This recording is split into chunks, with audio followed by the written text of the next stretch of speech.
Hi there, everyone. Welcome back to Astrology Today with Jeff Harman. So this evening, Jeff and I want to talk about the planets in terms of good and evil. And this is such an interesting topic because I always think about, and we know that there's an interactive consciousness happening. And obviously we here on planet Earth play out good and evil, right? So that must mean that the planets are capable of good and evil. And something I wanted to bring up and ask you about, Jeff, the planets are interacting with each other first and foremost, right? Because we know they're always trining, they're always conjuncting, they're always sextiling, they're always doing something. So they have their own world happening, right? And then that world seems like it's transferred onto us.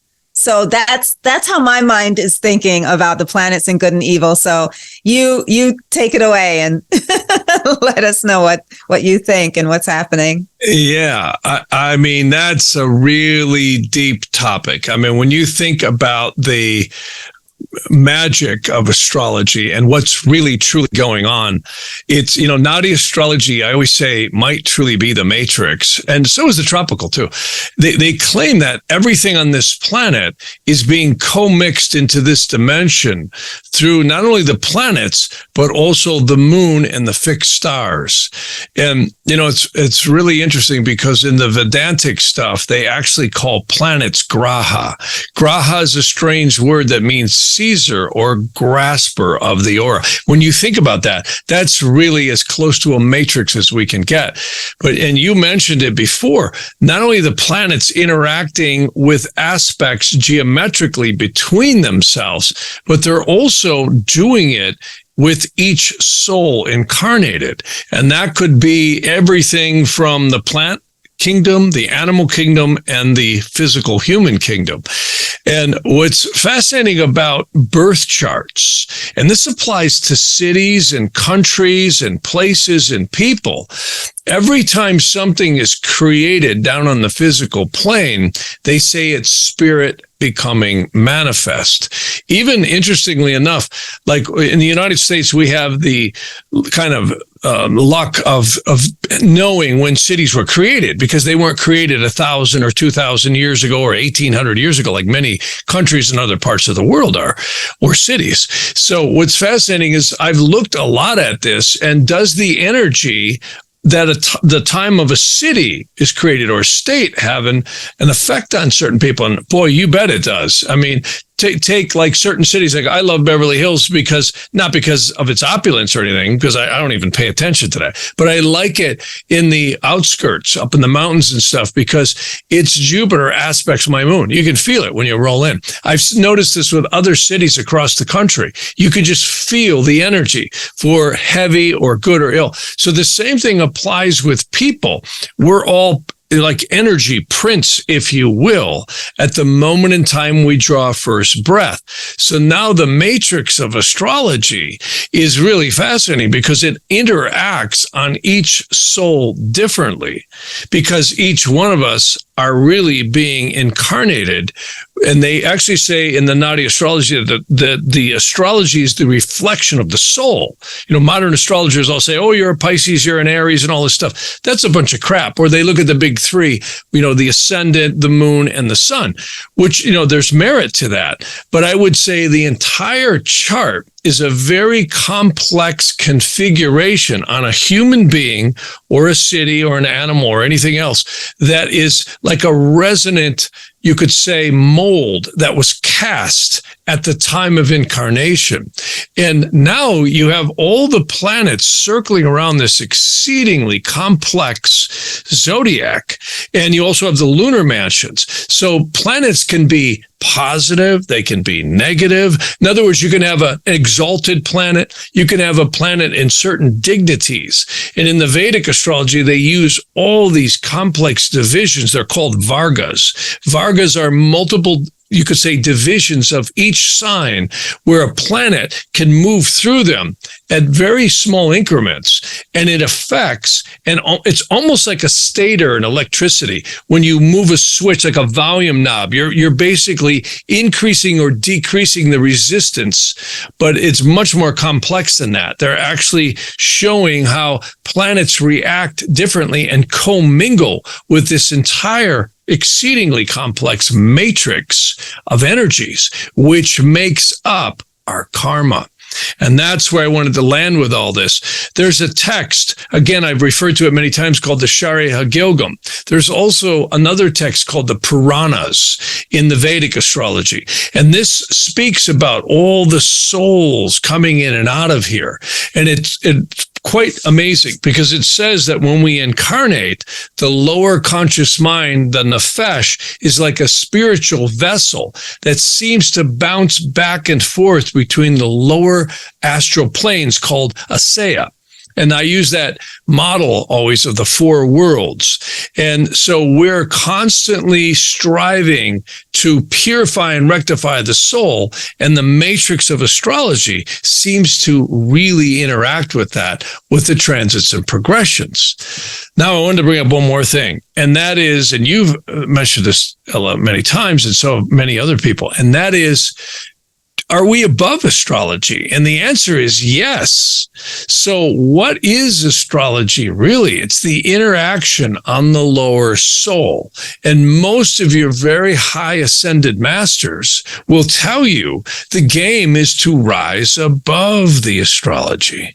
Now, the problem is most of us down here in the dense worlds, trying to make money, survive, pay the bills, and do all the crazy stuff that we're doing. We see the governments doing all the stuff that they're doing and all the crazy things, right, throughout history. So we're so caught up in this.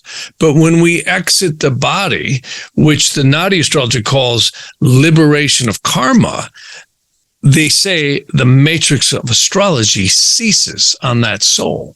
And this is why the great secret was, in order to dissipate and rectify the soul, it almost needs to be in these grounding rods called bodies. So it's very mysterious stuff, and it gets way past astrology. Now you're looking at the matrix of the layers of the soul, rejoining and fragmenting with all these different counterparts that it was originally created by. It's very, very deep stuff. So the astrology becomes multi-dimensional switches. Wow. Yeah. So is there some way we can work with it while we are still here to, I feel that so much of it is our mind, how our mind overthinks, overworks, and it almost gets in the way of us having a true experience here on Earth, the experience that we were meant to have. And I wonder how the planets play into all of that. Maybe that's part of the free will, because sometimes we might take the free will in a wrong direction, Well, that's deep stuff. And, I don't claim to have the answers. No one really does. And that's where I do think the religions have kind of failed in that sense, because they've turned too much dogma in without giving the people the knowledge of these ancient secret texts, which are stunning. And, it just kind of gets into a suppression of you're all sinners and you're all going to hell kind of thing. Not that all religions are like that. There's a lot of great and intelligent people in religions. But in general, we tend to get that kind of a repetitive regurgitation through, repeated services. So, and it's really incumbent upon us to do the research. And I would tell you, some of these ancient texts are profound. And to answer your question is, yes. And see, this gets into Tantra and also texts like the Shari Teshuvah, which is, Teshuvah means clearance or repentance, or alleviation is another way you might say that. There's many meanings to that word. And Tantra was a method where people could do mantras, and particularly gemstones would be used to improve or ward off the negative effects of planets. Like certain gemstones, like if you have imbalances with with the sun, you'd wear ruby. If you have imbalances with Mercury, you would wear emerald. See, yellow sapphire was to improve the breath of the soul.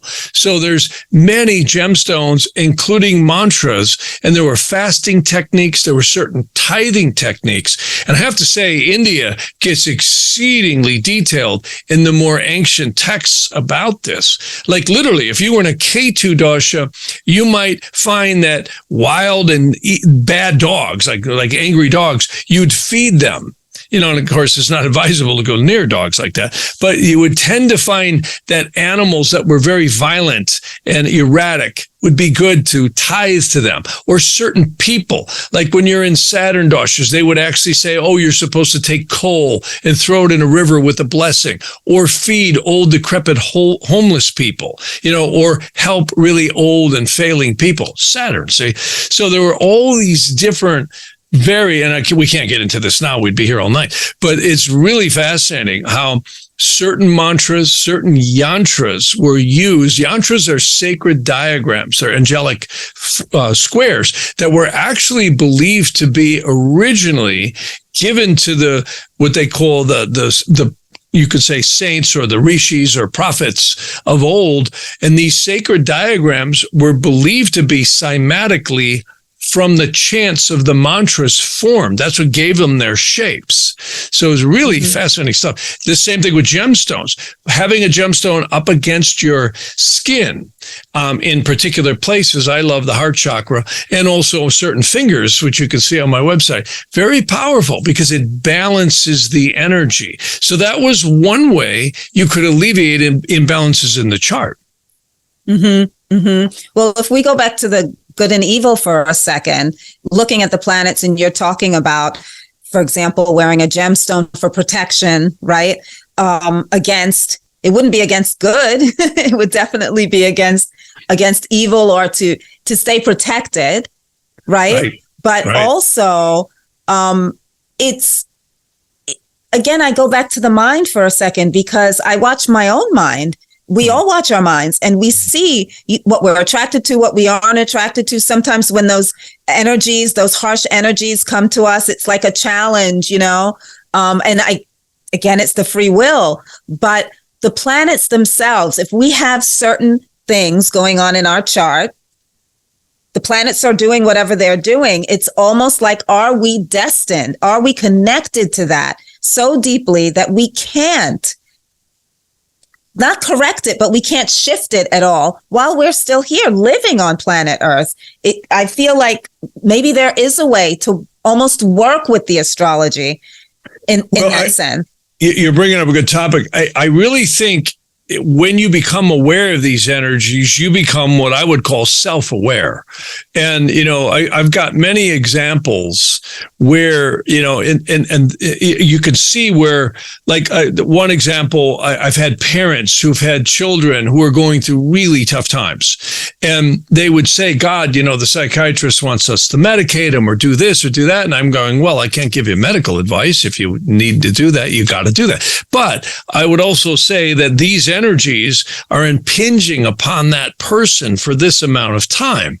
And invariably, we find that when it leaves, the energy leaves. So people would elect to oftentimes not do certain things based on that. And of course, that was their decision. I'm not here to tell anybody what to do ever. So, but I find that these energies seem to be like vectors. It's, again, I always love the analogy of driving down a freeway or a road. Okay. So if you're booking along and you have a certain speed, and you've got all this traffic coming at you and stopping and pulling out in front of you, this is very similar to the energies that the astrology kind of shows in a similar way. And if you're not aware of a car that's coming right into you, you're probably going to have an accident. However, when you are, you change your reaction. You slow down, you steer, you whatever. Now, that doesn't stop that car, does it? No, it does not. Or it may not stop the interaction. That's the same thing I find in astrology. When you become more self-aware, the event still seems to happen, but it happens in a different way. Now, that's the billion-dollar question, is if you didn't do anything, would it have turned out different?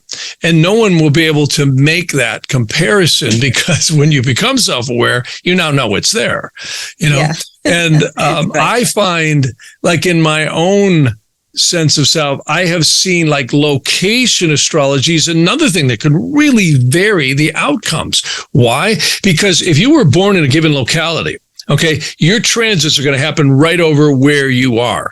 But if you move, your transits end up differently. Just like you've got a particular energy coming in that's very powerful, we know about. I won't mention it on the air, but you've also got a balancing energy of Jupiter coming in. See, because of you're living in a different place than you were born. And that's very likely to mitigate things. Now, you can't go move back to where you were and experience the same thing twice, because it's not going to happen twice. But I find that this often happens. Like, I've seen people, like I just had a reading very recently where a person's father had died and the person got stabbed. And, I went, oh my God, look at the energies that you had lining up here. It was to the T. And, could you prevent that? Well, maybe not. But the fact that, maybe this is also divine karma playing out on the soul. We're all going to exit the body known as death. Every single one of us can't avoid that. And, maybe it's the reaction to it all. Again, I refer people to texts like the Magus of Strovolos, the Sharia Gilgum, because they're profound. You realize that no one dies, that we're really spiritual beings having a physical experience. And the astrology really is the matrix interacting upon the soul. It's really profound. And it's, again, you mentioned it, it's our conceptual reaction to it all that changes things so much. It's our reaction. It's our reaction, right? And I feel like the more I stay in the now, we've talked about the book that Eckhart Tolle wrote, The Power of Now. Sure. It is so powerful to stay in the now. And it's a practice to do that, because, you're brushing your teeth in the morning and you're thinking about 1,000,001 things. But what about just focusing on brushing your teeth and being with that? It's extremely powerful, because when you do that, you feel it's very different. It's a very, very different experience. It's just the experience. That's all it is. So the power of now really, I feel like, will help just ease all of these questions in a sense, right? And you just go with it. You just and also too, your people do have traumatic things happen, and you can be in the now all you want, but you're still going to have them happen. So again, that's my point. Is you're looking at reality from a different perspective, and which one's right? Well, it's whichever one works for you. The thing I always like that astrology seems to help people with, and that is, if they're in really challenging times, or even myself, you really sometimes get into a hopeless situation. And then I look forward and say, well, is there light at the end of the tunnel? And if so, when? You see, that now that's help. But you know that, oh my God, I've got this tractor beam coming in here, or that, or this, shift is coming in. It makes a big difference. It gives people hope, and not false hope, but also that, geez, this isn't going to just keep getting worse, because your mind will work on you. And that's where, books like that, The Power Now, and other things are really good. All these self-help, thinkers are really good, because at least they get people to analyze their own thoughts. The book by Stephen Hawking, which is called Power versus Force, has these scales in them about, when people are in apathy or they're in depression, and then they get angry. Anger is actually better, because now you're frustrated with your situation and you're upset about it. So you're going to take action, you see? And then, of course, it goes all the way up to bliss. And, there's always these different levels of psychology for us all. And it's all really that. It's all mind. It's all our concept of where we're at. So this is deep, deep stuff. We could talk about this all day. But, look at the world. Like right now, look what we're hearing. We've got got this war in Ukraine. We can see the owners at the top of the pyramid are definitely trying to get a war going. They're trying to get the ascension of wars going. And, they're looting the treasury in the United States right now, literally. And George Washington always said, if you want to destroy a country, loot the treasury. Well, that's kind of what they're doing. And they're using this climate change stuff. There's a lot of manipulation going on. Look at AI, how it's encroaching on everything right now. And there's, again, a lot of people really upset with where the world and everything is going because they're using climate and all this to really alter things. And, there's actually evidence that the hurricanes are getting less. I just watched a report on that just recently. And I think Tucker Carlson mentioned that too, that literally the weather is nowhere near as bad as they're telling us. We've always had problems, always. I look at some of the hurricanes from the 18 and 1900s that were recorded. Some were horrible, and today we have better technology to detect them and get people out of the way. And, there's always been catastrophes. Look at that horrible earthquake in Turkey. No one wants to see this stuff, but it happens, and we're seeing a lot of psychological manipulation going on. And this gets into another topic that I really believe the demonic spirits are intertwined with this whole matrix combined with the angelic spirits. It's really a mixture of good and evil. And in fact, when you get into the secrets of Exodus, it actually shows that the Shem Hamaphorish, which are the 72 angels that surround the firmament, and the zodiac passes to that, and all these planets. It's very interesting stuff because all these spirits and angels interact through the multidimensional portals of the planets. And you can see it by the configurations and the zodiacal dignities that each planet is in. So not only do you have planets that are exalted or debilitated or in their own sign or in a friendly sign or in dignities of like triplicities, they call them bounds and terms. There's all these different divisions through Egyptian, Chaldean, and Vedic astrology. And there's a lot of them. And I think there's even more than any of us know. But here's the point. Then you've got all the aspects between them. So, you got oppositions and squares and all these different influences. You literally could create a reality from it. And that's what it is. It's really, and think about that. When each one of us draw first breath, that is the concretization of that soul's imprint at that point in time in this incarnation. And that evolves as well. But it's like a resonant chord. It's almost like a tuning fork that was very complexly arranged. And that's each soul's journey. And that's why the astrology, the Nadi astrology, really shows that we are complex prints in these physical bodies that the celestial matrix kind of like stamps when we draw first breath. And that's broken when we draw last breath. Right. Although we might come back. It appears, yeah, we might. And they say that that will continue until all what they call them clip-offs in the Hebrew, they actually refer to them as Samskara and the Piranhas. They're the same thing. Once you get past all these fancy terms that impress us all, it's really just these elemental energies that attach to the auric field and intertwine with the soul. And it's not just us, it's also the people we come from. It could be mom and dad, grandpa and grandma, but it's often too those we have relationships with. These things have to play out on the physical plane. It's almost like a capacitor, an electricity that has a very complex charge in it that has to be released in what we call time. And it doesn't all happen at once. It seems to happen as these planets cycle, like Saturn returns, progressed moons. They actually say different elements of the soul will actually join with other nefeshas and other rashas. Now, these are terms of the lower karmic portion of the soul. soul and the spirit of the soul, and then the lower conscious mind. They actually stack like babushka dolls into the aura. It's very complex stuff, way beyond anything anyone's going to know, especially myself. I'm very humble when I read this stuff. But what's fascinating about it is our auric fields are often not even aware that this stuff is going on.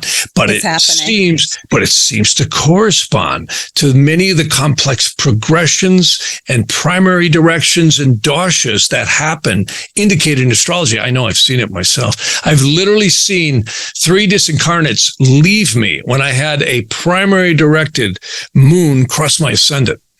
And I knew that was coming. And I had a clearing done. That was like a long time ago, about 25 years ago. And I couldn't believe it. The person clearing me even said, "Wow, did you see that?" I said, "Yeah." I said, "Did you see that the person looked like this?" I explained it. She goes, "Oh, yeah, it was exactly what I saw." So we all have this, and we're all in a very unique and very individualized journey. And that's why, forget the sun sign stuff. This stuff is deep and it's so profound. I'm always blown away with the angels in the sidereal zodiac that rule each degree of the zodiac. And when your eastern horizon is on one of them, it's so accurate, it's creepy. I mean, it's stunning. So this proves the zodiac, especially the sidereal too, is literally a matrix of the soul, and a very complex one. Yeah, we're living it. We can feel it. So we sure are. We sure are. And you think about the miraculousness of life, I mean, even though, we all get depressed because the world is depressing. You turn on the news, it's very depressing. But also turn your mind towards the beautiful things that are going on. It's amazing.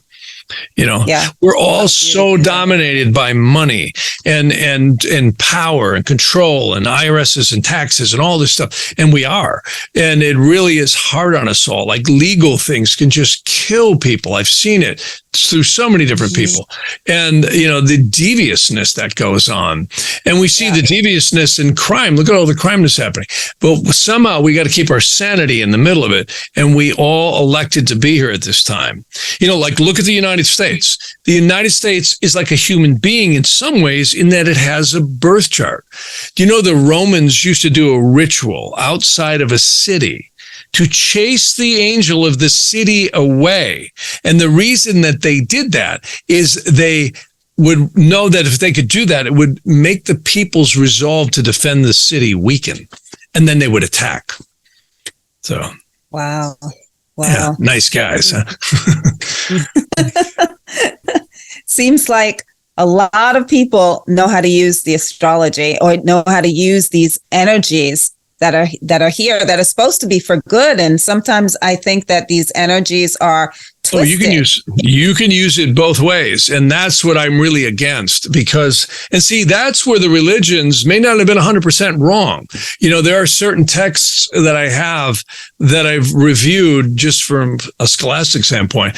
I look at it and go, wow, I mean, this is the definition of black magic. And this is exactly what we're seeing going on in the world right now. They knew, when you look at things like 9/11, just for recent times, and the bank crashes and COVID, it's coming out that there was a lot of knowledge and infrastructure put in place to implement and take advantage of these strike times. And this has been that way throughout history, Yeah. And look at, even when COVID aside, just think back of the energy we felt. That was a Kalasarpa yoga that kicked in right when that Saturn-Pluto conjunction happened. I mean, it was so eerie. I mean, just think back of January of 2020 into the summer of 2020. It was eerie how it felt. I mean, the streets not only were empty, but there was an eerie feeling. And that's the Kalasarpa yogas, and which means all the planets were in between the moon's north and south nodes. So this place throughout history, if you look back, I have a text called The Prophetical Merlin that was about William Lilly, who's probably one of the more known Western astrologers in the 1600s. He was a very famous English astrologer who was funded by Parliament and also the monarchy in England. And this is about 100 years, not quite, but close, before this country was formed and we defected from England. And he would use what we call the great conjunctions. That's exactly what I was talking about in 2020. In the winter solstice of 2020, we had the great, what we call a mutation conjunction of Saturn and Jupiter, new era. I mean, right now we are seeing artificial intelligence. I mean, there's apps you can get right now. You can type in a keyword and it'll make, art for you or all this. It's rudimentary now, but wait, it's going to get so high tech. And when you look at where it's all going with this whole movement of transhumanism and altering thoughts and feelings, this is, integrating the human genetics with AI and influences. And this kind of stuff is of great interest. And I mean, just the other day we saw in Whole Foods, you put your palm on something and, you get your money paid. Oh yeah. So, you can pay for everything that way. Yeah. The world has changed, folks. We're in a new era. We're in a brand new era, and we are. The whole game has changed ever since 2020. Everybody was asking me, what do you think of the Mayan calendar, Nibiru? I said, nothing. I said, but watch for 220 forward, because that was these great portals. See, these very powerful astrological conjunctions are literally portals. They're portals that open up gates, and you can feel it. It's really shifted. You can. You definitely can. Well, we're always rooting for good.